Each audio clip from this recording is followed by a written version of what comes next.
Assalamualaikum warahmatullahi wabarakatuh. Jumpa lagi dengan Ayah Soli penutur kisah. Teman-teman yang Ayah Soli cintai karena Allah. Kita lanjutkan kisah tentang Yusha bin Nun, Nabi Joshua. Nah, teman-teman yang Ayah Soli cintai karena Allah. Kemarin kita telah membahas bahwasannya kaum Bani Israel, ya, mereka itu dihukum oleh Allah Subhanahu wa taala selama 40 tahun. Mereka itu tersesat di padang tih. Mereka itu terkatung-katung, terlunta-lunta, tidak tahu arah dan tujuan mana yang mereka tuju. Mereka ingin menuju ke Baitul Maqdis, tetapi mereka tidak bisa. Mereka tidak bisa kemana-mana. Mereka tersesat di padang tih, ya, karena sifat fasiknya mereka, sifat tidak taatnya mereka terhadap perintah Allah dan Rasulnya. Sehingga Allah azab mereka, Allah hukum mereka dengan mereka itu tersesat. Nah, teman-teman yang Ayah Soli cintai karena Allah. Nah, selama 40 tahun Bani Israel tersesat, Allah Subhanahu wa taala memberikan wasiat kepada Nabi Musa. Isi wasiatnya adalah seandainya nanti Nabi Musa, ya, telah diwafatkan oleh Allah, maka kepemimpinan Bani Israel, kepemimpinan kaum Bani Israel selanjutnya akan diberikan kepada Yusha bin Nun. Nah, ala kulli hal qadarullah.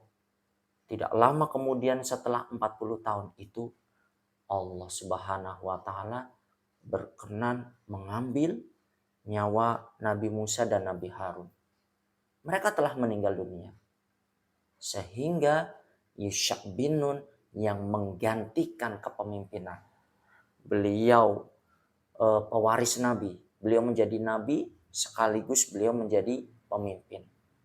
Nah, karena Yusha bin Nun ini adalah orang terdekatnya Nabi Musa, dan beliau juga adalah termasuk salah satu muridnya Nabi Musa yang sami'na wa ata'na, Yusha bin Nun akan melanjutkan misi yang telah disampaikan oleh Nabi Musa, yaitu menaklukkan Baitul Maqdis, ya, negeri yang telah dijanjikan oleh Allah untuk beliau dan Bani Israel. Teman-teman yang Ayah Soli cintai karena Allah, Nabi Joshua kumpulkan pasukannya. Kaum Bani Israel yang laki-laki dikumpulkan. Ketika telah dikumpulkan, mereka yang boleh ikut berperang adalah mereka laki-laki yang memenuhi syarat. Ada 3 syarat laki-laki yang boleh ikut perang. Ya. Nah, kalau 3 syarat ini dia itu tidak memilikinya, maka dia boleh ikut perang.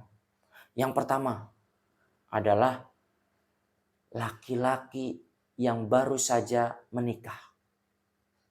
Laki-laki yang baru saja menikah. Dia nggak boleh ikut perang. Karena dikhawatirkan dia tidak akan fokus. Karena baru saja menikah. Ya, dia ingin senang-senang dulu dengan istrinya, kumpul dengan keluarganya, dan lain sebagainya. Yang kedua, teman-teman, laki-laki yang sedang membangun rumah di mana atapnya belum selesai, gentengnya belum selesai. Laki-laki yang seperti ini tidak diizinkan oleh Yusha bin Nun untuk ikut perang.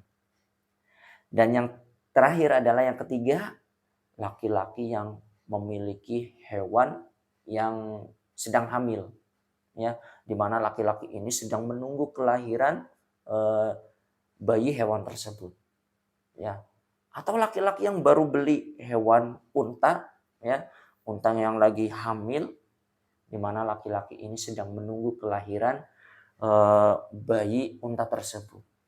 Yusha bin Nun tidak mengizinkan 3 laki-laki ini tidak boleh ikut perang. karena khawatir mereka itu tidak fokus, tidak ikhlas, karena bisa jadi kepikiran sesuatu yang dia tunggu-tunggu. Ya, makanya kalau mereka ikut perang, khawatirnya adalah mengganggu keikhlasan mereka dan mempengaruhi keberhasilan dalam penaklukan benteng Baitul Maqdis, ya, untuk mengalahkan orang-orang kafir yang ada di Baitul Maqdis. Nah, teman-teman yang ayah soleh cintai karena Allah, ketika pasukan sudah disiapkan, berangkatlah Yusha' bin Nun dan para pasukannya. Sebelum sampai di Baitul Maqdis, mereka harus melalui kota Ariha. Di kota Ariha ternyata ada benteng. Ya, ada kerajaan benteng yang dikuasai oleh kaum Jabbarin. Orang-orang bengis, orang-orang jahat, orang-orang zalim. Mereka tidak segan-segan untuk membunuh siapa saja yang ingin mengalahkan mereka. Kemudian Yusha' bin Nun dan para pasukannya mengepung kota Ariha. Mengepung benteng Ariha ini selama 6 bulan, teman-teman. Iya, 6 bulan. Lama sekali ya. Ini baru ngepung, belum nyerang. Karena kalau nyerang susah. Bentengnya sangat tebal, sangat kokoh. Misalkan nih, ada satu pasukan Yusha' bin Nun berlari, aku akan memanjat benteng ini. Ketika dipanjat, bisa jadi orang-orang kaum Jabbarin sudah siap-siap di bawah. Dengan anak panahnya tinggal dilesatkan. Fush, jelek, jatuh, kalah. Nah, akhirnya teman-teman, Yusha' bin Nun berdoa kepada Allah.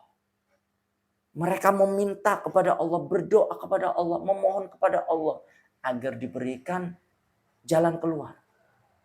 Ya, karena sudah 6 bulan mereka itu mengepung benteng tersebut. Kemudian keajaiban Allah terjadi. Allah memberikan pertolongan ketika Yusha' bin Nun dan para pasukannya, mereka itu bertakbir, Allahu Akbar, Allahu Akbar, Allahu Akbar.